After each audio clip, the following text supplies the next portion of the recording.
Bonjour la communauté! Aujourd'hui, on fait un petit déballage avec vous de Port-Royal de chez Firelock Games. On passe ça tout de suite! Donc, aujourd'hui, on fait un beau déballage de Port-Royal de Firelock Games. Et avec moi, j'ai Antoine. Salut Antoine, ça va bien? Bonjour, ça va bien David, toi? Oui, fait que vous connaissez peut-être Antoine des événements Chaos Ludique, mais aussi du podcast Geeks of the North, le Geeks of feu the North. podcast. Geeks of the North. On peut encore trouver les épisodes, je pense, en ligne. Oui, tout est encore en ligne. On paye dans le vide encore. Fait qu'aujourd'hui, de quoi on parle, Antoine? On parle de Port-Royal, le tout récent jeu de Firelock Games. Ben, le jeu a été mis sur Kickstarter il y a un certain temps. C'est un jeu de campagne de la piraterie historique basé sur les événements, librement basé sur les événements du tremblement de terre qui est arrivé en Jamaïque en 1692. Oui. De mémoire. Puis, dans le fond, on a Blood and Plunder. Quand on l'a acheté, c'était quoi la différence? Qu'est-ce qu'on a? On a déjà Blood and Plunder, pourquoi on irait aller chercher un autre jeu de pirate? Blood and Plunder, c'est à plus grand déploiement. Tu peux jouer sur l'eau, les bateaux, etc. Tu as des plus grosses bandes. Port-Royal, c'est un plus petit jeu, un jeu d'escarmouche à maximum de 10 figurines. Et c'est aussi un jeu de campagne avec une progression. Oh, ok. Ça, c'est intéressant. Il y a beaucoup de gens qui je parle qui aiment ça quand il y a une progression, quand ils ont l'impression de gagner quelque chose avec leur personnage. Fait que je sens que ça va répondre à leurs besoins.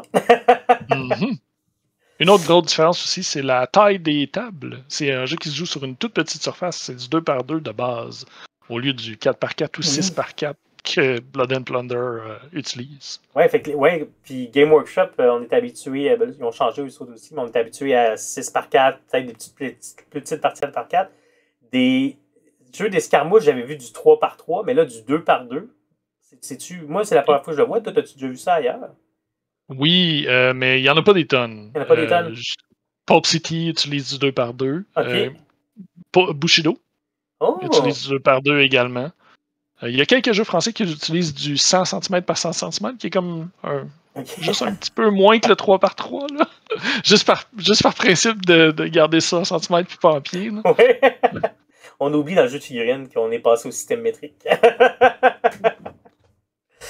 Ça dépend des compagnies. Il y en a qui se forcent à le garder. Fait que Port-Royal, là, devant vous, je vous ai sorti la boîte. J'ai d'autres goodies qu'on va regarder un peu après, mais on va commencer par la boîte. Déjà, moi, je trouve qu'elle a un beau fini. Le dessin est super beau, là. Super inspirant, style pirate, noir et blanc jauni. Puis il y a un petit fini mat. En tout cas, j'aime bien ce qu'ils ont fait avec la boîte. Ils ont bien réussi leur coup. Puis de l'autre côté, hop, on a l'image du jeu. Ils ont fait des super beaux décors ici là, qu'on voit là. Avec les figurines qui viennent de Blood and Plunder. Donc, je comprends qu'on peut réutiliser les mêmes figurines. Puis on a les bandes se ressemblent beaucoup. Là, fait que, ouais. Il peut y avoir un gros partage entre les deux. Là. Pas besoin d'acheter de figurines spécifiques, je dirais. Là. Ouais, c'est le fun ça. Puis ils ont quand même une belle variété dans leur gamme de Blood and Plunder. Fait que ça donne beaucoup de choix. Oui, il y a beaucoup plus de bandes que ce que même on peut retrouver pour l'instant dans Port-Royal. Ça ne veut pas dire qu'il n'y aura pas d'expansion. On verra bien avec le temps. Là. Oh! Mais, j'ai hâte de voir ça. Ben, je me souviens dans Blood and Plunder, tu pouvais acheter. Ils te vendaient telle unité, les Illiden par exemple, mais que tu pouvais les utiliser pour faire d'autres choses dans le fond parce que. Oui, il y a des modèles plus génériques, comme les matelots. Ça, c'est la boîte, t'es peint au clair de ta nation, puis après ça s'utilise un peu à la sauce que tu veux. Si tu veux jouer des Espagnols, tu fais juste changer un peu les chapeaux, puis les peintures plus rouges, puis tout s'arrange. Ah, c'est le fun, ça peut donner des idées de peinture sans te forcer ou te limiter à quelque chose. Oui. Bon, écoute, sans plus attendre, on va sortir le vacuum. Hop! Ah, j'avais pas vu sur le côté. Ah, si je peux te montrer. On a ici les détails du jeu. 12 ans et plus. Un joueur et plus, ça veut dire qu'on peut jouer à une personne. C'est drôle, ça. Ah, j'avais pas remarqué qu'il y avait un mode solo. C'est pas quelque chose que je recherche d'habitude, mais Ouais. c'est bon à savoir. 20 à 45 minutes et ce n'est pas un jouet, c'est bien spécifié ici. Oh ouais, ah, ça j'aime ça. Ça commence avec une carte. Oui, c'est une petite carte. Ah, une petite carte. Fait que là, on a un beau gros paquet de carton avec la carte. Je vais ouvrir ça. Fait que là, je vois des décors là-dedans. Ok, on va commencer quand même avec la carte. Ça va attirer mon attention. Ah oui, t'as raison, c'est une petite carte. C'est comme 2x4 ou 2 8,5 par 11. Je pense que je vous l'ai mis à l'envers. Hop, comme ça. Port-Royal en Jamaïque. Fait que c'est vraiment la carte de la ville. C'est la carte de la ville, puis il y a une petite section en pointillé, là. C'est pas nécessairement évident, puis je suis pas assez bon historiquement. C'est pas clair quel côté est la version, la partie détruite. Là. Ah, ok. Mais j'assume que c'est la partie plus grisée vers le sud. Mais C'est ici. je me trompe peut-être. Ah Parce que ouais. c'est une indication pour dire la ligne de destruction principale. Mais bon. Ok, what has remained since the 1692 earthquake? Parce qu'il y a une partie de l'île qui a été engloutie aussi. Ça n'a pas juste Ah, détruit, ok. là, ça a même été immergé. Fait que je sais pas quelle partie de ça a été complètement immergée. Est-ce que l'eau est revenue? D'après moi, ça doit être la partie plus basse, pour ceux qui l'ont probablement mis plus foncé. Celle-là, là. Puis si tu regardes, il y a comme deux niveaux aussi de. Il y a un niveau où c'est juste un pointillé, puis un deuxième Ouais. niveau où est-ce que c'est complètement foncé. Ça doit avoir justement rapport avec peut-être le niveau de dégâts ou qu'est-ce qui reste. Là. Ouh, ok. Ça, Un spécialiste de la Jamaïque pourrait nous en dire ben plus. oui. Ben là, j'avoue que j'aime ça les cartes, mais petite critique ici, j'aurais aimé ça qu'il y ait un petit. Dans la légende, ils nous rajoutent les couleurs puis pourquoi. Là. Mm-hmm. T'es plus clair. Mais sinon, Ça aurait pu. c'est une belle carte quand même. Donc, on a le tapis. Tapis 2x2, comme tu nous disais. Oui, tapis papier qui vient dans la boîte de base. Il y a juste un côté. Oui. Oh là là. Il a l'air d'être quand même assez solide comme papier. Ça reste du papier, mais. Ouais. Je dirais qu'il y a un petit côté. Quand je le touche avec mes mains, là, qui est. Un petit côté plus plastifié, presque. Oui, puis d'épaisseur aussi. C'est pas, pas juste un poster. Là. Il y a un certain poids au papier lui-même. C'est quand même beau. On a des petites routes pavées ici, du chemin de terre là, avec du feuillage. 2x2. Oui, c'est quand même assez ouvert comme zone de jeu. Puis la façon qu'il est monté aussi, il y a beaucoup d'espace pour mettre des ruines. Puis que ça paraisse bien, mais il y a le chemin qui est quand même ouvert, tu peux mettre des débris.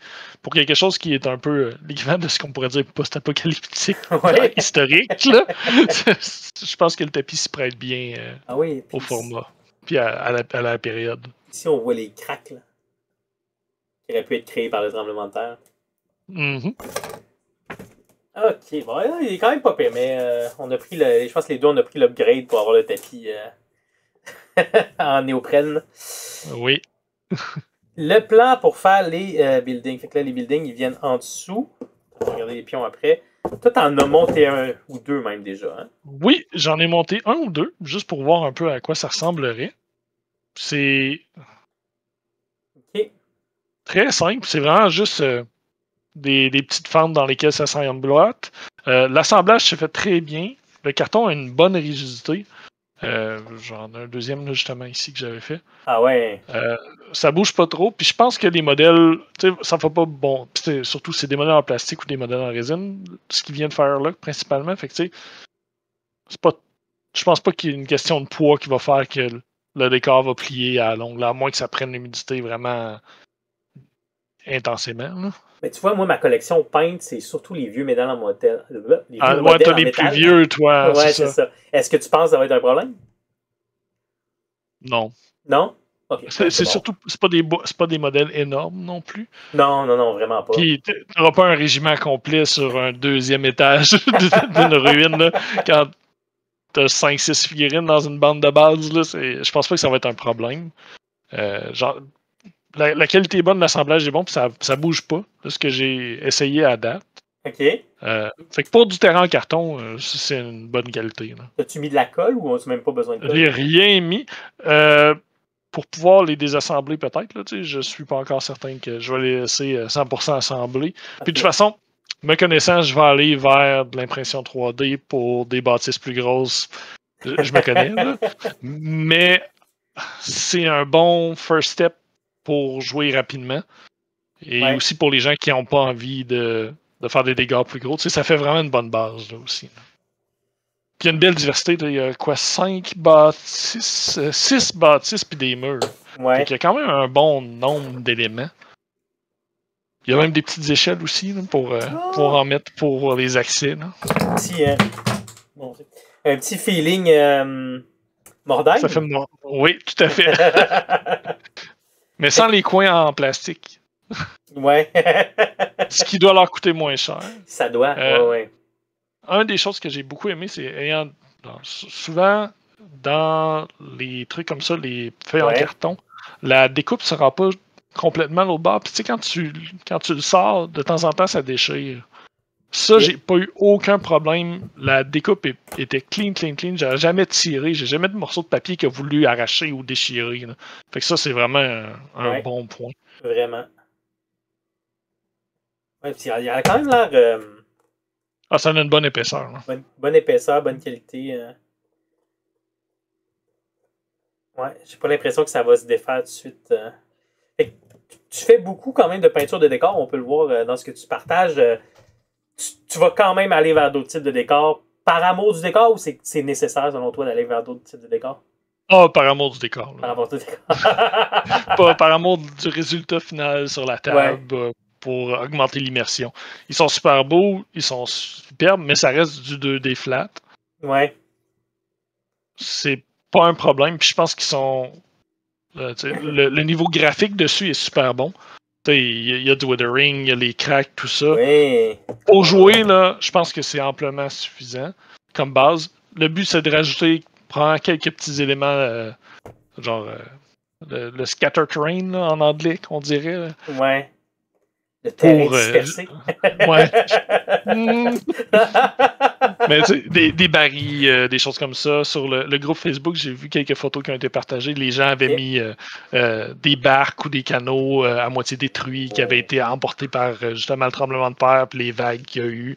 Fait que tu sais, ça habille de la broussaille, des choses comme ça. Mais pour la base, c'est un jeu qui se veut principalement dans la section en ruine pour tout le monde qui sont en train de piller ce qui reste puis qui est resté sur la ville. Ben, ces ruines-là font tout à fait le travail. C'est bon. J'ai pas vu. Est-ce qu'ils vendent à part? J'ai pas regardé. Vraiment, j'attendais de recevoir la boîte que j'ai reçue il y a quelques jours. Fait que, j'ai pas, à part m'inscrire au groupe Facebook puis regarder des photos, j'ai pas regardé davantage qu'est-ce qui était disponible encore. Je vais regarder rapidement parce que je me dis, pour quelqu'un qui veut organiser un événement de Port-Royal, si ça s'achète, c'est peut-être une bonne idée d'en avoir quelques sets. Oui, il se vend avec le kit. Ben là, dans tes prochaines feuilles de carton, on le voit qui dépasse, là, justement, les jetons et les outils de mesure. Ouais. Ça vient avec. Fait qu'il y a un pack pour 29$ US pour toute cette pile de cartons-là, justement. Un 30 US par table, mettons. Oui, parce que je pense que pour une 2x2, t'as pas besoin de plus, à moins de vouloir vraiment avoir quelque chose de très très dense, puis ça change l'expérience de jeu. Fait que pour une base, un 30$ pour une table, t'as tout ce que t'as besoin. C'est ton événement, tu charges 15 US par personne. Là, t'as plein de cartons, tu sais pas quoi faire avec après, parce qu'il faut que tu l'entreposes. Ben, ouais. Je sais pas à quel point ce jeu-là peut pogner, mais si c'est comme notre communauté de saga, après, ça peut servir régulièrement. On sait jamais. Fait que tu nous as parlé des jetons, fait qu'on les a ici avec les mesures qui me semblent être ça, peut-être pas, mais ça a l'air d'être les mêmes mesures qu'on avait dans Blood and Plunder. Je peux pas parler d'expérience pour Blood and Plunder. Je l'ai acheté, mais j'ai pas encore joué. Donc, tu vas le savoir mieux que moi. Tout ce que j'ai fait, c'est peindre un bateau qui est derrière moi et c'est tout. C'est quand même pas pire. Moi, j'ai pas peint mon bateau encore. Mais ça y ressemble. À première vue, je vous dirais, on dirait les mêmes mesures que dans Blood and Plunder. Les pions de fatigue se ressemblent aussi. Ça, c'est pour quand t'as tiré, j'imagine. Ça, c'est pour... les pions de recharge, les pions de couvert, probablement. Ouais, à couvert. On dirait que c'est à couvert, ça. En tout cas, c'est un bonhomme derrière un mur. La déduction, ce serait soit à couvert. Ici, on a un baril avec une caisse. J'imagine que c'est des pions d'objectif. Oui, à l'arrière, justement, ils sont numérotés. Ah, ok. Fait que sûrement pour certains scénarios. Ça, j'imagine que c'est possible de d'en imprimer 3D puis tu peintures le. Oh, absolument. Ou si les gens veulent. Tu juste acheter un baril puis tu mets ça sur une base de Game Workshop puis en dessous tu peins ton numéro. Oui, ouais. Ça fait, là. J'ai Game Workshop, n'importe quelle base, une base en MDF, peu importe, là. Ou même un washer en métal. Ouais. Ça va tout faire. Ça te fait des petits objectifs scéniques, mais pour pouvoir jouer directement, ça fait la job. Là. Ils sont tous colorés avec les éléments dessus. Puis, ayant pas lu les scénarios, je peux pas dire, mais le fait qu'ils sont identiques, ben si c'est supposé être aléatoire, ça te permet de pas savoir quel chiffre va avec lequel. Ouais, ouais. C'est un côté positif pour ça. Ou tu fais que ta pastille avec ton chiffre. En tout cas, sur ton décor que tu as fait, tu fais que ta pastille avec ton chiffre est aimanté. Fait que tu peux la switcher au début de la game. Puis, il y aurait moyen. Il y aurait moyen. Il y a moyen de s'arranger, c'est certain. Puis on a le point de fortune ici. Ça, il y avait ça aussi. Il me semble que c'est dans Blood and Plunder, j'ai pas assez joué, mais je pense que ça te permettait de faire des relances ou ce genre de choses-là. T'en gaspillais une ressource ouais. pour balancer la chance. Et là, ce qu'on voit, c'est 1 pouce, 2 pouces, 3 pouces, 4 pouces. Fait que j'imagine que c'est les mesures les plus utilisées dans la partie. Oui, prends pour les plus petits déplacements. Ou, surtout avec beaucoup de décors, tu veux pas faire un mouvement short d'un coup. Fait que ça te permet de faire la séparation. Puis il y a probablement une question aussi de distance pour la mêlée ou distance pour l'engagement. Ouais. Ça peut probablement permettre à vérifier ça. J'aime le fait qu'il y en ait 2 parce que justement. Un par joueur. En a un par joueur. Pratique. Puis même qualité que les décors, là, fait qu'on a du carton épais. En tout cas, qui a l'air bien de qualité. Excellent. On a fait le tour du premier paquet, deuxième paquet. Et là, c'est le livre de jeu Port-Royal. An adventure skirmish miniature game set in the Sea Rovers Caribbean. C'est pas pire. La date 2024, je l'ai pas. Tu l'avais pas ouvert encore. J'aurais dû ouvrir le plastique avant. Oui. Ça rappelle la couverture de la boîte. Ouais. Il y a une belle odeur de livre neuf. Ah, toujours le fun, ça. Tiens. Il y a des magnifiques illustrations. Un peu comme ce qu'on voit à l'arrière que tu avais présenté, là, qui était à l'arrière de la boîte tantôt. Il y a la même photo. Puis c'est la même chose. C'est toutes des sections illustrées avec les figurines. Il y a des pages complètes en couleur. Ah ouais! Ah, c'est beau, qui est superbe. Puis, il y en a plusieurs à travers le livre. Fait que... Couverture souple. On a la carte qui revient ici. Il n'y a pas plus d'explications. Non, il n'y a pas plus d'explications, malheureusement. On parle d'à peu près 100 pages. Hein? Grosso modo, avec un retour des gabarits ici, une petite pub pour leur jeu. On est à peu près dans les 90-100 pages. Ouais, ça arrête à 94, puis... Et après ça, il y a les feuilles de référence puis les publicités. Fait que c'est à peu près ça. C'est pas pire, ça. Ouais, t'as raison. Ah oui, les photos sont superbes, comme tu disais. Il y a une belle ambiance avec les palmiers et tout. Là. Ça peut être quelque chose d'intéressant à aller chercher comme décor, j'imagine, les palmiers. Oui. Oui, tout dépendant si tu veux être en plein milieu de la ville ou si tu veux être un peu plus sur l'extérieur. Là, on l'a pas mentionné, mais la carte qu'on avait, la deuxième carte, celle en tapis de souris, réversible. Sur le deuxième côté, c'est plus justement plus gazon pour jouer probablement plus à l'extérieur de la ville, justement. Fait que là, tu peux y aller à fond avec les palmiers, puis plus une map dans les jungles, les forêts entourant Port-Royal elle-même. Ah, c'est le fun, ça. Classique, il nous explique les tokens, les dés. Ça, c'est bon. Ok. Tu vois, Je l'ai juste feuilleté rapidement, mais le système, le livre ressemble, ça rappelle Blood and Plunder, là, avec la numérotation pour chacun des chapitres de règles. C'était pas juste, c'est le shooting, non. Shoot Attack 3.7. ouais, comme on voit ici, là. Ouais. C'est une structure très, très historique comme façon d'écrire les règles. Est-ce que tu trouves ça lisible? Ou tu trouves ça moins lisible que d'autres types de jeux? Je vais être franc, lui, je l'ai juste rapidement feuilleté. Blood and Plunder, je l'ai trouvé lourd à lire. Okay. Mais je pense que c'est prendre dans l'écriture, puis il est aussi plus épais, là, on s'entend. Ouais. Fait que ceux-là, c'est aussi. Ils ont de l'expérience depuis le Blood and Plunder original. Peut-être que. Ça me faisait rire un peu parce que je disais, j'écoutais une publicité un peu plus tôt, puis ils disent jeu rapide, puis le temps de 20 à 45 minutes pour jouer, c'est comme.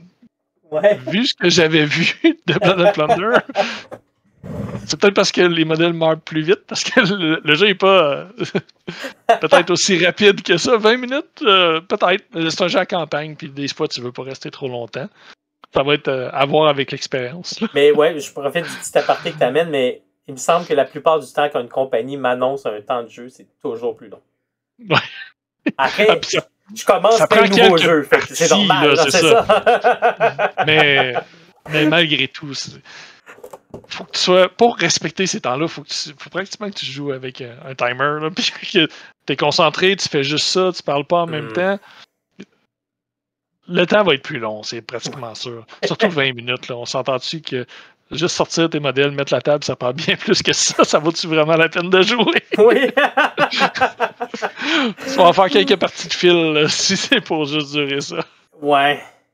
Et là. Ben, je pense que c'était chez Game Workshop qui racontait qu'il essayait de développer des jeux de 45 minutes pour que tu puisses jouer sur ton heure de dîner. Là.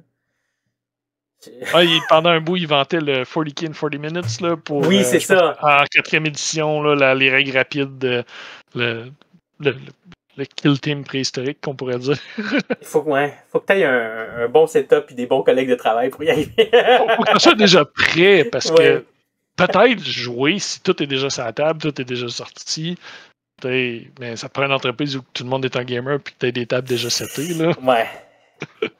Alors, prenez des notes, employeurs au Québec. Fait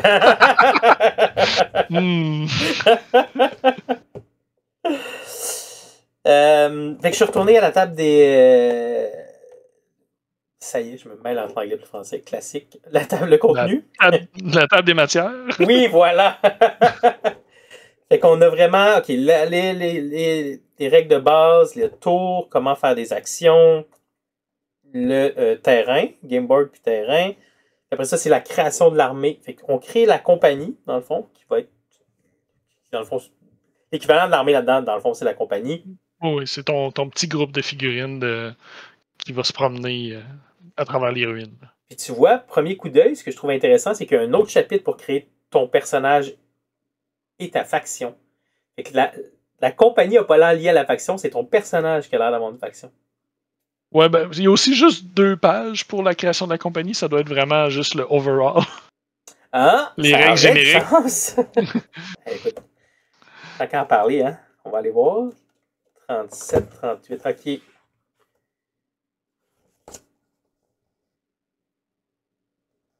Ok, c'est peut-être rapidement comment tu crées, puis après ça, Characters and Factions, là tu vas à fond. Ok, c'est peut-être ça. Ouais, t'as raison. T'as plus de sens. T'as quand même assez de détails. Ça t'explique les notes générales de justement toutes les compagnies. Ils ont un nombre de familles, tes pièces pour la valeur, ton roster. Puis après ça, comment on crée une compagnie. Fait que tu choisis ta faction, tu choisis tes personnages avec ton nombre de pièces, t'équipes. C'est vraiment un overall, qu'est-ce qui est générique à tout le monde. Puis Je pense que le jeu est aussi assez simple comparé à Blood and Plunder. Puis après ça, tu tombes dans la page de ta faction.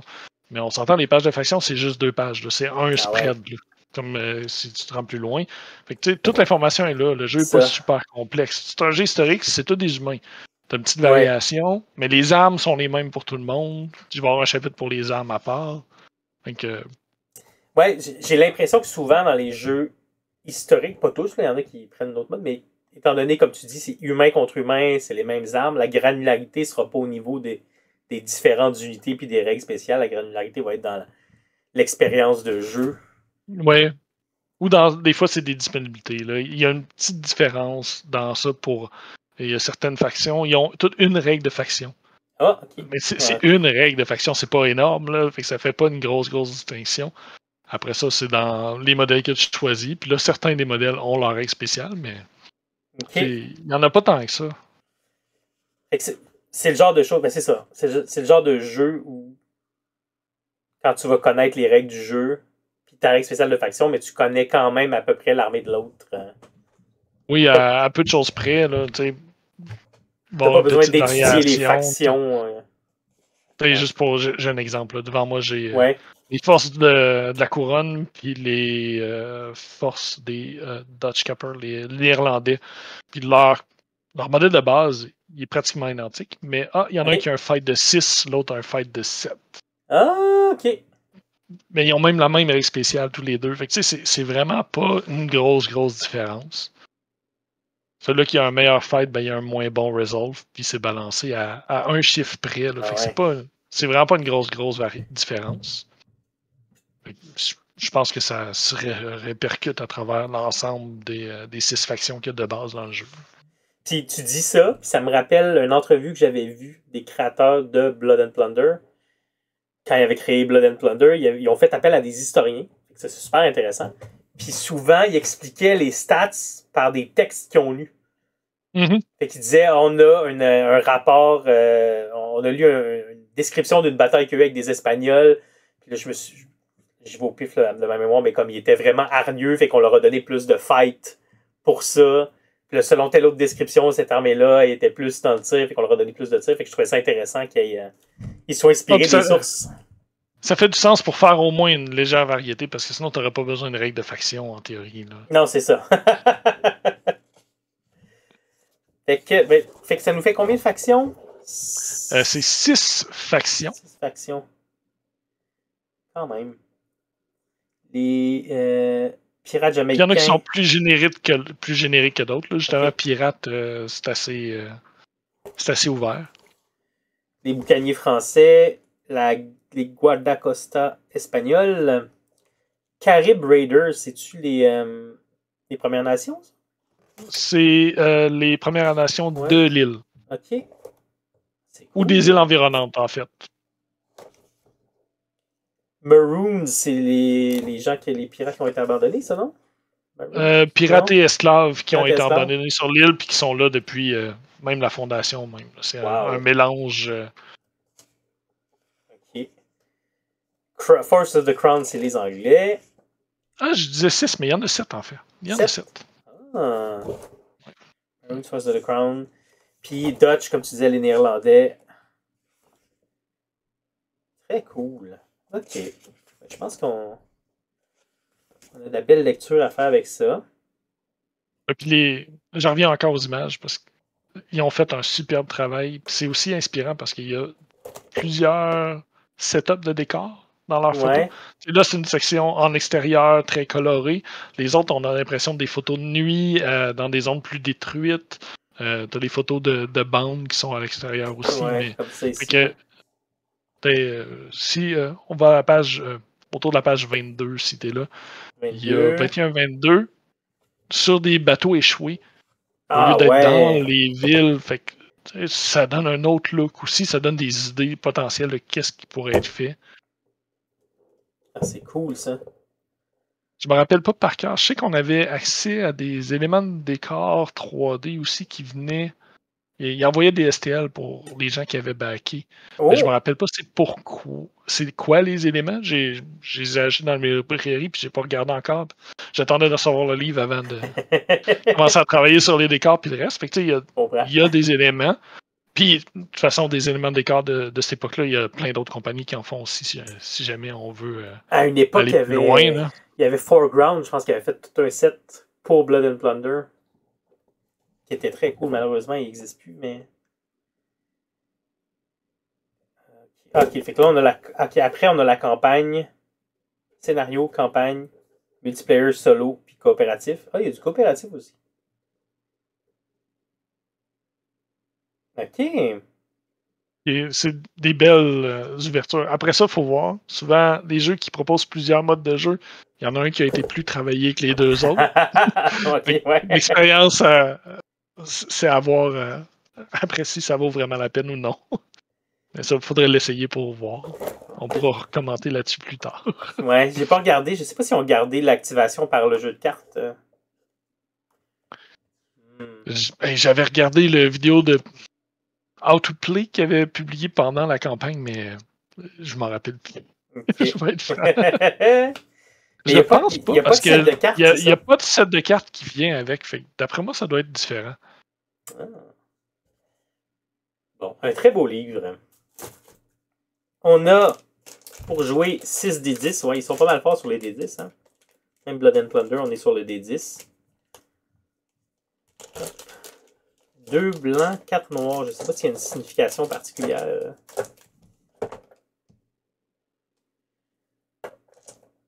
Ah, pas pire. Ils sont pas Ils ont un petit côté mat aussi. Là.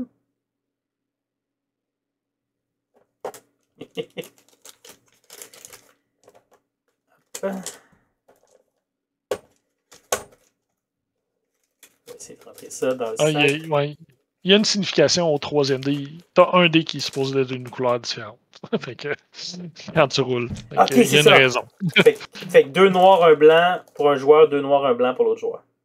Exactement. Ah, ok. Fait que c'est bon. Fait qu'on a assez de dés pour 2 personnes. Mm-hmm. Ce qui fonctionne bien avec le fait qu'il y ait les 2 widgets de déplacement aussi. Fait que, ouais. Après ça, je sais pas en termes de modèle s'il y en a assez pour 2 joueurs. C'est-tu un kit de départ pour 2 joueurs? Je me rappelle pas quand on l'avait pris, quand on l'a commandé. Si c'était vendu comme ça ou non. C'est pas écrit. C'est écrit combien il y a de modèles? Il y a en arrière de la boîte? 15 character models. Ah ben oui, c'est en masse. Le jeu est de 4 à 10. Fait que t'en as amplement pour faire au moins 2 bandes de départ. Tu sais. Après ça, peut-être pas, une fois que tu ramasses assez d'expérience, puis que la campagne évolue, peut-être tu vas te rendre à plus. Là. Ça doit dépendre des factions aussi. On va y aller, ces modèles-là. Oui. Les micro-bases de Blood and Plunder. Ouais, c'est du 20 mm. Hein? Puis, honnêtement, ça fait du sens quand tu joues sur des bateaux, parce que tu veux être capable de placer tout ton monde. Ils sont plus serrés sur des bateaux. Quand j'ai joué sur... Je me suis acheté un super beau tapis à travers et sans résultat de Wargaming Company qui font le jeu napoléonien. Ils vendaient des tapis comme faux gazon. C'est superbe. Quand j'ai voulu oui, mais les modèles tiennent pas dessus, sûrement. Ils tombent! Fait que ça te prend un tapis en néophrène vraiment plat pour pas qu'il tombe. Mais quand tu joues sur le bateau, ça a bien du sens. Oui, parce que sinon, ils rentrent pas. Avec une base plus grosse, comme un 25 ou un 30, comme d'autres compagnies font, ils rentrent pas grand-chose sur les sloops. Là. On a vraiment 15 bases. Puis c'est ça, puis ils ont même gardé je sais pas si on va le voir à la caméra, là, mais... le petit pattern de bois de deck de bateau. C'est ça, comme s'il était sur un bateau.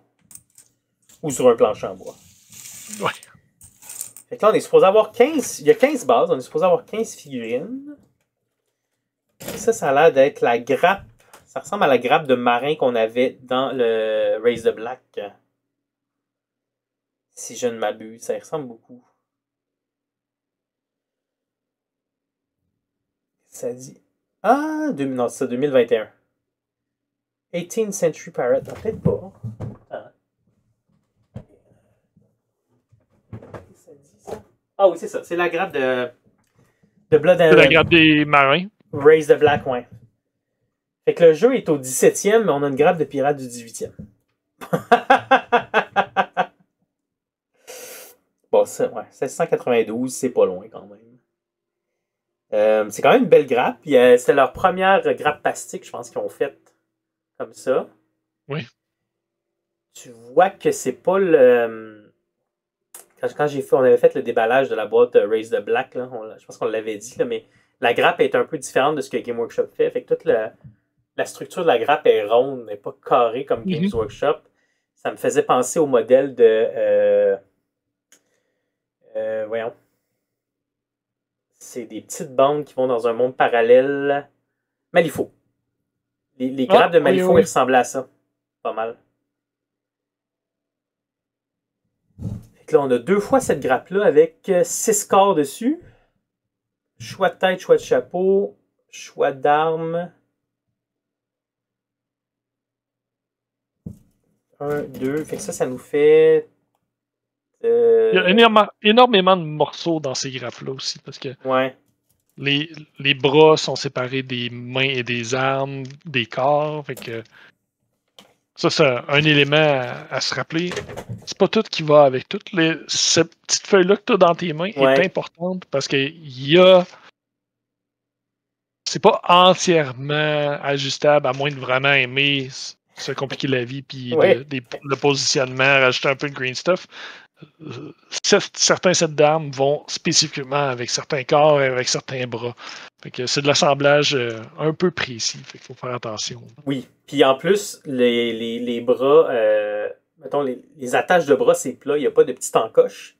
Ouais. Moi, des difficultés que j'ai avec cette feuille-là, quand j'ai fait le set de Raise the Black, c'est que c'était pas toujours clair dans quel sens le bras il va. Fait que là, faut que tu regardes pendant que tu le colles, puis là, si tu veux pas que ça ait l'air trop fou, tu prends ton temps puis tu le places comme du monde. Ouais. Puis surtout pour les fusils longs, que tu as 2 mains dessus, c'est plein de morceaux à positionner pour qu'ils tiennent. Ouais. Juste un pistolet ou un arme de corps à corps, oui, l'angle, tu peux jouer avec, mais ça finit là, tu le colles puis c'est tout.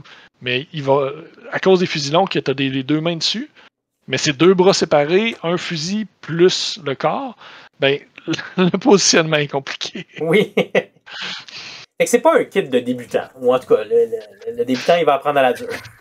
Oui, en effet. Je dirais que c'est pas facile, puis c'est une plainte qui est un petit peu en ce moment. Okay. Le groupe Facebook, quand je regardais, justement, il y a des belles photos, mais il y a des gens qui se plaignaient des modèles un peu. Ah ouais.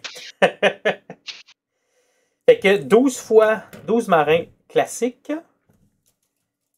Et on a cette autre grappe-là, avec des trucs plus spéciaux. Il y a un prêtre, ce qui ressemble à un capitaine plus argenté.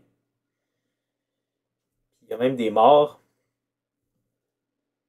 Lui, il est supposé être... Des éléments de décor, des éléments supplémentaires. Ça donne... c'est plus la grappe variété. Ok, c'est ça. Fait que 1, 2, 3... 4, 5. Fait qu'on arrive à 15, puis ces 2 modèles-là, ça paraît pas, mais dans le fond, c'est c'est plus des morts, là, dans le fond, des casualties, là, que tu peux faire. Puis comme tu dis, les éléments de décor avec le baril. Je pense que c'était une grappe qu'on avait dans le Raise the Black aussi, dans le Kickstarter. Je pense que oui. Ou du moins, elle lui ressemble. Il y avait pour les personnages supplémentaires, justement, le prêtre et tout ça, que tu pouvais ajouter dans ta bande. Fait que ça ferait du sens que ça soit justement cette grappe-là. Il y a le perroquet juste ici. Pas très bien, mais le petit perroquet de pied. Non, faut que je recule. Ici. Hop, ouais. Le zoom, ça ne fera pas super. Si j'arrêtais de bouger en même temps, ça aiderait. Puis le focus se fait sur la feuille en arrière, de toute façon. Ouais, bon, en tout cas. Il y a un beau petit perroquet, je vous le jure. Il y a une main qui tient une petite croix. Ouais, en tout cas, la petite croix là, dans la main, là, c'est vraiment... C'est souvent ça avec l'historique, ils vont essayer de... Ils font pas souvent des dimensions héroïques. Oui. Fait que la croix est toute mince. fin. Oui. Ouais. Il faut faire attention. C'est quand même pas si pire au niveau des armes. Ils sont pas Ouais. si pire. Puis comme c'est du plastique, ça pardonne un peu plus que justement la résine. Ou un métal aussi fin que ça aurait pu facilement plier puis casser. Comme les sabres. Les sabres sont ultra fins. Certains des pistolets sont tout petits. Ah ouais. Même si c'est un petit peu plus de difficulté d'assemblage, je pense que le matériel va épargner un peu au niveau de la fragilité. Ah bon, pas pire. Bon, mais on en a 15 modèles. Là, tu disais que c'était assez pour 12 joueurs. Ça veut dire qu'on parlait d'une bande de 5 Les bandes, à 10. ça dit 4 à 10 dans les 4 à 10? 4, ça doit être assez petit. OK. Probablement peut-être avec, justement, tu mentionnais les casualties tantôt, ben, peut-être que ça arrive justement dans un jeu de campagne que ça va moins bien. Il y a quand même une variété de points, fait que peut-être que c'est possible d'aller vraiment vers des modèles plus expérimentés, mais là, la plupart des jeux d'escarmouche, t'es désavantagé si t'as pas assez d'activation, fait que peut-être que c'est une question de balance dans ton nombre aussi. Là. Puis avec 15 modèles, tu peux faire 2 x 7 ou 1 à 8, 1 à 7. Fait que t'as une bonne base. Là. Ouais. Hey, c'est super beau ça. Fait que ça, là, on a vu ce qu'il y avait dans la boîte. On va aller voir les petits goodies qu'on a eu autour. Oui, avec la boîte, en dehors de la boîte, on a reçu une feuille Game Reference, les références de jeu. C'est toujours bien. Quand c'est bien fait, ça c'est super pratique parce que tu n'as pas envie de fouiller dans ton livre. Là. Non, tu ne peux pas fouiller tout le temps, puis tu as un accès plus rapide là, avec ça. C'est pratique. Là. Avec la séquence de jeu, les strike points, la fortune, c'est quoi tes actions. Ouais, ça a l'air quand même bien. Recto verso sur du 8,5 par 11. C'est bon quand elle est bien faite. Puis elle a l'air assez dense et complète, celle-là.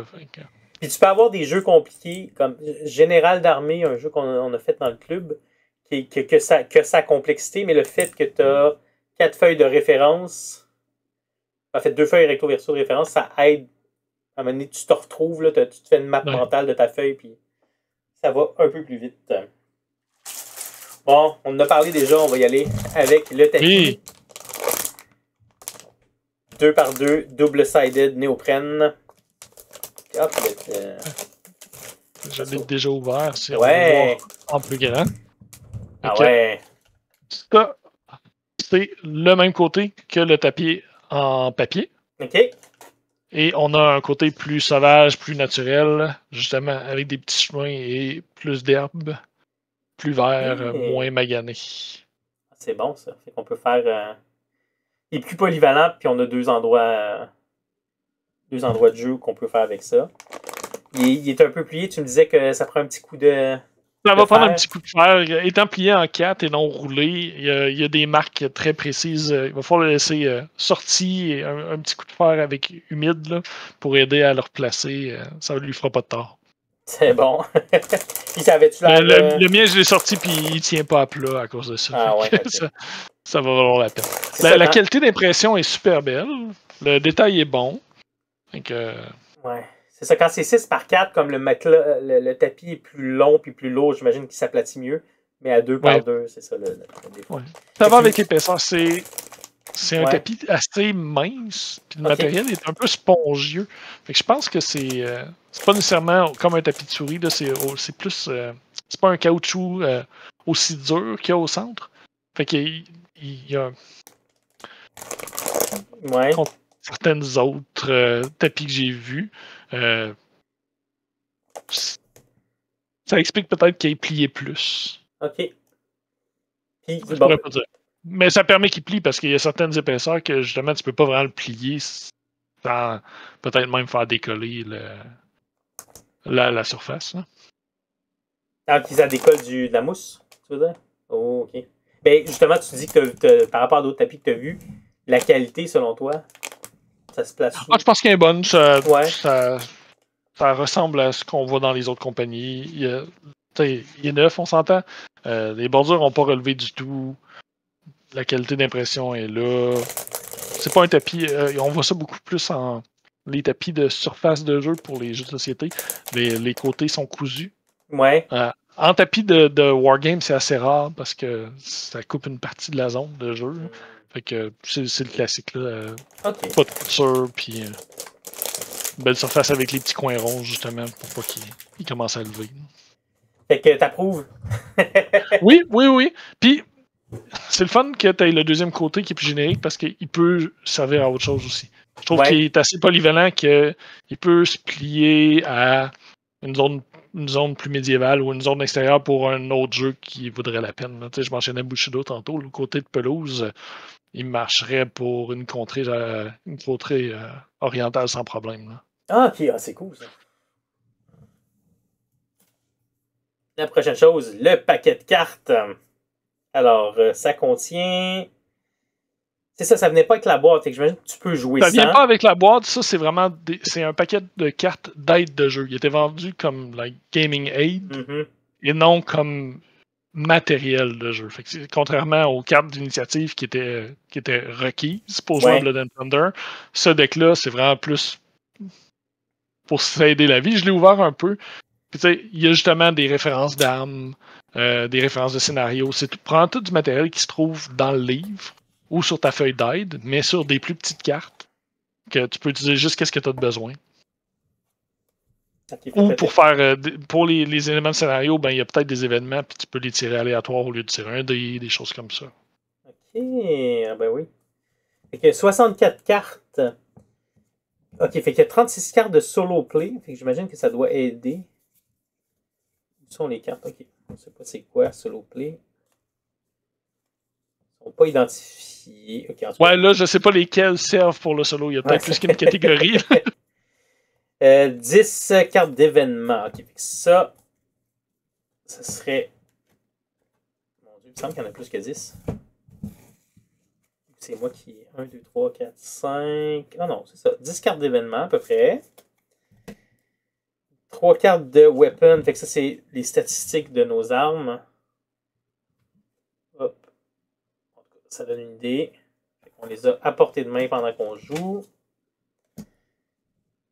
Scénario. 15 scénario cards. Ok. Fait que c'est ça. Fait que ça serait tout. Fewer strike point, more strike point, tide. Fait que ça, j'imagine que ça serait pour le solo play. Ouais. Les cartes de scénario, dans le jeu, il y a 10 variations de scénario puis 5 cartes de déploiement. 5 déploiements. Fait que ça doit être ces 15 éléments-là que tu peux combiner pour te créer un scénario en pigeant au lieu de tirer. Parce que dans le livre, ils sont tous numérotés. Tu sais, des scénarios de 1 à 10 puis les déploiements de 1 à 5. Fait que pendant que tu tires, au lieu de tirer les dés, là, tu peux piger tes cartes puis tu as une carte de référence pour pas avoir à retourner tout le temps juste à ces 2 pages-là dans le livre quand t'en as pas de besoin. Puis tu as la référence directement sur la table à côté de toi. C'est vraiment une aide de jeu pour se simplifier la vie. Ouais. Mais c'est pas obligatoire. Là. Tu pourrais imprimer ça puis le mettre sur un petit carton puis juste avoir tes 2 feuilles à côté si tu voulais. C'est. Puis j'ai souvent eu l'impression que, mettons, parlant des cartes de scénario, ça sert beaucoup aux gens qui veulent jouer plusieurs parties, mais qui veulent pas nécessairement prendre le temps d'écrire ou de choisir un scénario. Ils veulent juste comme, OK, aujourd'hui c'est ça. Go, on va dans notre partie. Principalement si tu fais du... pas match play, mais juste une pick-up game. Tu as une rencontre de groupe et non une partie planifiée d'avance. On a une soirée, on décide de tous aller jouer à Port-Royal. On sait pas qui va être là. On arrive, on veut jouer une partie. On pige un scénario, on se fait une partie. Tandis que si on veut se préparer d'avance, on peut choisir, faire une table en conséquence, etc. Mettre le côté narratif plus fort. Mais pour une rencontre plus imprévue, ça peut être intéressant. Ça va faciliter la vie, gagner du temps. Ouais. Surtout pour un jeu de campagne, tu veux pas nécessairement. Si tu suis la campagne, tu veux pas toujours. Si tu es à plusieurs. Une campagne à 2, le côté narratif se fait bien. À plusieurs, tu vas peut-être pas nécessairement avoir des scénarios planifiés pour chaque rencontre quand tu vas jouer contre tout le monde. Ouais. Ça dépend du format que votre groupe utilise. En tout cas, les cartes sont belles. C'est pas la première fois qu'ils font des jeux de cartes, fait que j'imagine qu'ils ont un bon fournisseur. Ça a l'air d'être une bonne qualité. Fait que je regrette pas mon achat. C'est pas les plus épaisses. Ah, ok. Je dirais que la qualité est bonne quand même. La coupure est bonne. Ils sont pas out. Ouais. Mais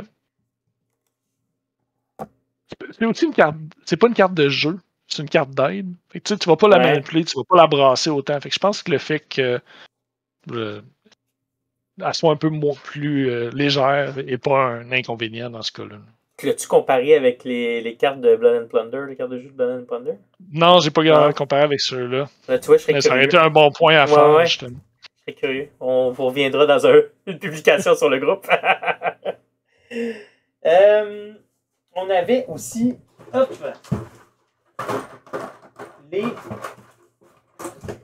Les figurines. Alors, moi, j'en ai pris une supplémentaire. Et dans le fond, c'était des figurines de héros qui venaient avec un set d'armes. Puis moi, j'ai pris la. Je me souviens plus si tu avais le choix homme ou femme, puis après ça, tu peux en rajouter une, ou si on avait l'homme générique, puis après ça, tu choisissais la femme, si tu la voulais. Je pense que c'est le cas. Tu avais l'homme générique. Parce que moi, je me rappelle pas l'avoir choisi. Et c'est un homme que j'ai. Fait que probablement que tu as dû rajouter le deuxième pour le choisir. Tu vois, fait que là, ça vient sur une. Ça a l'air c'est de l'impression 3D, ça. Est-ce que je me trompe? Ça ressemble fortement à ça. Parce que la grappe, elle a un style particulier. Oui, puis Ça a été imprimé comme si la plaque était comme ça, là, en montant. Là. De la façon qu'ils sont placés, ça pourrait pas vraiment être un moule. Il y aurait trop d'undercut avec les. Ouais.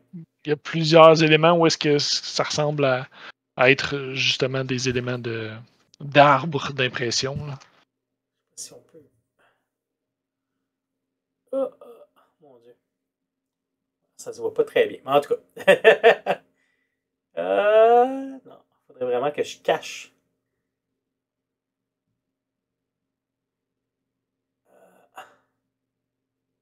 Bon, ça vous Mais donne on une voit, idée. en regardant de très, très, très, très proche, on voit les lignes d'impression. Je te dirais que oui, Ah ouais. ça doit être de l'impression 3D. Mais c'est de la bonne qualité quand même. Mais c'est de la très bonne qualité. Il faut vraiment, vraiment essayer de le chercher, les lignes. Ça s'est décroché, fait que les supports sont quand même Ils sont faciles à enlever. faciles à enlever, ouais. Et c'est de la résine 3D. Un des gros flots, surtout quand on recule plus au début, la Ouais. résine était très cassante. Celle-là, elle a un bon flex dedans. Ah, ok. Fait que le mélange est bien. Et surtout sur le pack, l'homme, avec il y a 4 sabres que tu peux choisir. Ouais. C'est comme tu mentionnais, c'est pas des sculptures héroïques, c'est des sculptures plus grandeur réelle. Fait que c'est très fin. Ouais. Si ça avait été. S'il n'y avait pas eu un mix plus flex dans leur résine, c'est le genre d'élément qu'il aurait cassé en le regardant. Ou juste en essayant d'enlever de la grappe, ça aurait pu briser. Fait que je pense que c'est un bon mélange. Mais ça va être à voir une fois qu'ils seront nettoyés puis assemblés, voir à quel point ça tient bien réellement ou non.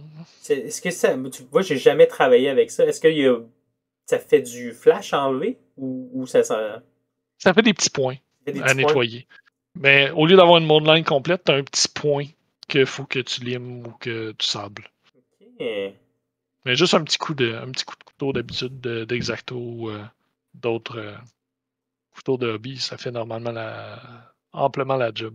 Tu vois, je compare, là. Le capitaine Les et la modèles sont capitaine. aussi bien montés. La plupart des points de contact sont vers le bas, sous le modèle.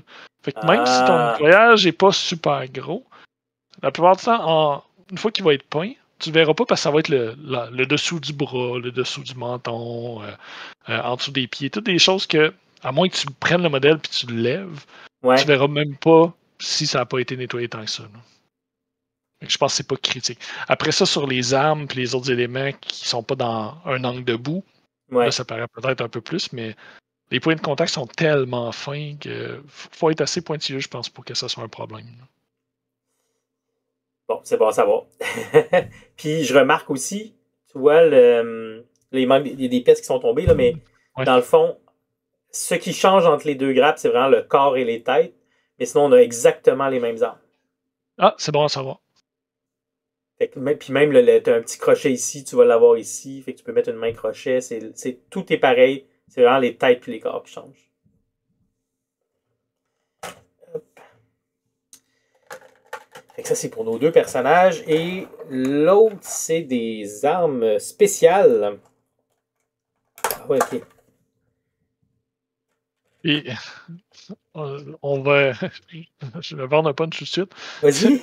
C'est un peu comme les deux autres grappes de l'homme et la femme pirate. Ouais. La section du haut, c'est la même aussi. Fait que c'est juste la section du bas qui a des armes différentes. Fait que t'as encore plus des mêmes armes que t'avais en haut.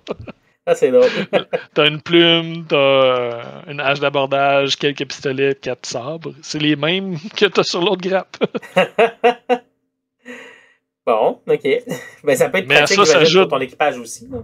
Oui, puis à ça s'ajoute des éléments différents. T'sais, il y a une torche, il y a. Je me rappelle pas du nom, là, mais il y a une petite arquebuse au lieu de courte. C'est un mousqueton. Ouais, où t'as l'espèce de pistolet à 4 barilets. Oui. Tu sais, t'as des options différentes. T'as le lance-grenade. Fait que tu sais, t'as plusieurs options qui sont pas dans les autres modèles ou même dans les grappes en plastique de marin. Là. Fait que ça, c'est vraiment des options plus spécialisées. Il n'y en a pas beaucoup. J'aurais cru qu'il y en ait 2 rangées comme ça. Ah ouais. Puis t'as vu le singe avec le fusil aussi? Ah ouais. Non, je l'ai pas vu. Le singe avec le fusil. Oui. Ah ben c'est bon. On a du plaisir avec ça. Mais ouais, ok, à voir dans le livre, là, mais j'imagine que tu peux utiliser certaines de ces armes-là sur ton équipage, pas juste sur ton capitaine. Probablement, ou ça vient peut-être, tu sais, dans certains jeux, ça vient avec l'expérience quand tu joues dans la campagne. Tu peux trouver de l'équipement supplémentaire. On a ça avec Dracula's America, par exemple. Des gangs de base, ils ont juste les pistolets et des fusils. Mais après ça, tu peux trouver d'autres choses. Necromunda, j'ai pas joué à la nouvelle version, mais dans la version originale, c'est la même chose. Tu avais ton équipement de base, puis les armes rares, tu les trouvais dans tes parties, dans les marchés, etc. C'est probablement quelque chose du genre. Bon. On verra en jouant. On verra, ben oui. Puis, ben écoutez, dernier goodies où je me suis fait plaisir, j'ai pris les réglettes en acrylique. Fait que dans le fond, je vais l'ouvrir celle-là. On a les 2 réglettes de portée.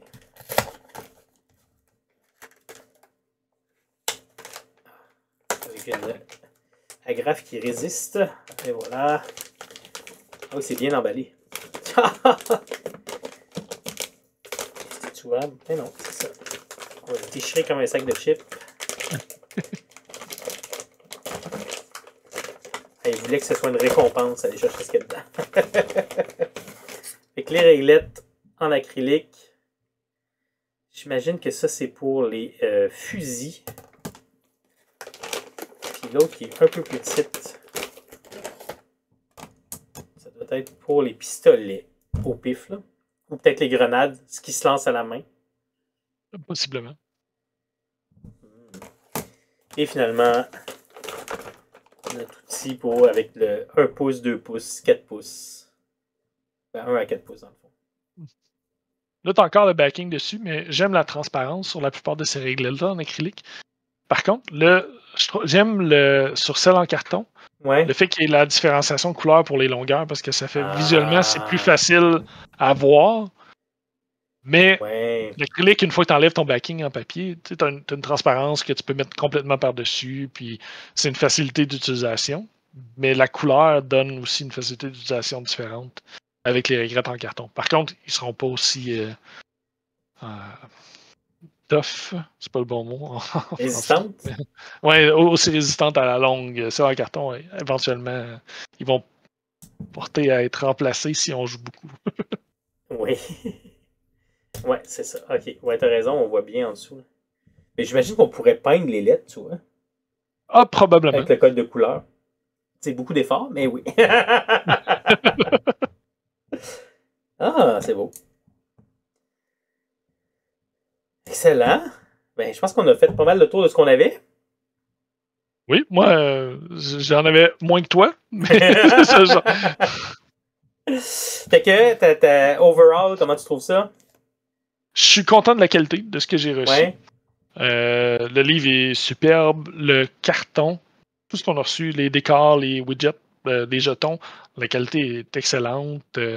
Les figurines, c'est rien de nouveau pour ceux qui avaient eu Raise the Black ou qui avaient acheté des modèles en plastique depuis. C'est le même format, c'est même Ouais. les mêmes grappes. C'est pas nouveau. Ce qui est nouveau, c'est les modèles plus récents avec l'impression 3D. Ça Ouais. va être une surprise à travailler. C'est un petit peu plus fragile, fait qu'il faut garder ça en tête en les travaillant. Mais il y a l'air d'avoir un beau niveau de flexibilité dans leur mélange de résine, fait qu'au moins c'est ça, ils seront pas aussi cassantes que certaines mauvaises expériences passent. Oui. Ah, c'est bon. Eh ben, écoute, moi aussi, je suis assez content, assez satisfait, agréablement surpris de ce qu'on a eu, puis de la qualité du matériel, comme tu dis. Puis là, tu vois, je regarde ça avec les décors qu'on peut monter rapidement en carton déjà coloré. J'ai l'impression qu'on peut se faire une partie. Le plus On long, ça pourrait va jouer écrire les règles. rapidement. C'est ça. Le plus long, ça va écrire Oui, les oui, règles. oui. Parce que même Et il y en a moins. Et il y en a moins. Une chance. Mais même la peinture, si on parle, mettons, d'environ 7 figurines. Oui, c'est ce qui m'avait. Tu sais, j'ai acheté Razor Black, tout comme toi, mais je l'ai acheté Ouais. par la suite, un restant de quelqu'un qui revendait le pledge de Kickstarter. Mais c'est ce qui m'a bloqué, c'est ça prend beaucoup plus de matériel pour jouer. C'est des plus grosses bandes. Ouais. Et aussi, c'est un peu hermétique, la création de bandes. Et aussi, genre, OK. la même grappe de marin, elle fait les 3 niveaux de pirate. Comment tu distingues? Là, c'était me faire une tête avec tout ça, l'équipement. Quand t'en as 10 assemblés, puis tu mets pas la bonne arme dessus, puis je pense que tu avais vécu la même expérience avec certains autres jeux que Oui, oui. en allant avec une petite bande comme ça, je pense que c'est moins grave ton choix. Puis si t'en as juste un à repeindre ou un bras à changer, ça se fait facilement, tandis que t'as pas peinturé une unité de 10 que tu te rends compte qu'en jeu, ils sont pas le fun, puis que c'est pas agréable à jouer ou que ça donne une mauvaise expérience. T'en as un. Oui. Fait que je pense que le jeu va être beaucoup plus rapide à mettre sur la table, puis ça va permettre d'être pour les gens qui veulent peut-être jouer à Blood and Plunder après, ben c'est un premier step. Mais n'ayant pas encore joué, c'est probablement un jeu qui vaut la peine d'être joué juste par lui-même, mais sans nécessairement le voir juste comme une introduction à son grand frère. Là. Ben oui. Puis Firelog Games, ils sont plus à leur premier jeu. Puis ils ont Non. autant fait du jeu du wargame de figurines que du jeu de rôle. Et qui ont eu un peu les pieds dans les deux. Fait que j'imagine que. Parce que j'ai hâte de voir, là, mais la maturité de la compagnie va se voir dans ce livre-là. Puis le fait que tu joues une plus petite warband dans une campagne, l'influence jeu de rôle va sûrement embarquer. Là. Oui, tout à fait. Excellent. Ben écoute, merci beaucoup Antoine de t'être prêté à l'exercice avec moi. Hey, ça fait plaisir. Puis, en tout cas, les gens qui veulent voir tes créations, tu as un compte Instagram où on peut voir tes créations. Oui. Ou sinon, je pense que tu les partages sur Soirée Peinture. Oui, je les partage sur la communauté Soirée Peinture. Je les partage sur le Discord aussi, Discord, une fois de temps en temps. Mais je peins beaucoup, fait que je mets pas tout parce que je veux jamais achaler. J'avais un questionnement pour Instagram, c'est juste parce que je fais pas vraiment ma promotion. Et je me rappelais pas du nom, c'est Le Zognon avec un Z. Le Zognon avec un Z sur Instagram. Le Zognon, si vous voulez voir ça. Excellent. Ben, merci beaucoup. Puis merci à la communauté de nous avoir suivis encore une fois pour un autre déballage. J'espère que vous avez apprécié. N'hésitez pas à nous mettre vos commentaires sous la vidéo Facebook ou quand on le partage sur Discord ou sur Facebook. Faites vos commentaires là puis nous dire ce que vous en avez pensé. Comment vous avez trouvé le jeu? Est-ce que vous avez acheté la boîte? Est-ce que la boîte vous intéresse? On veut vous entendre. Donc, sur ce, Antoine, un dernier mot?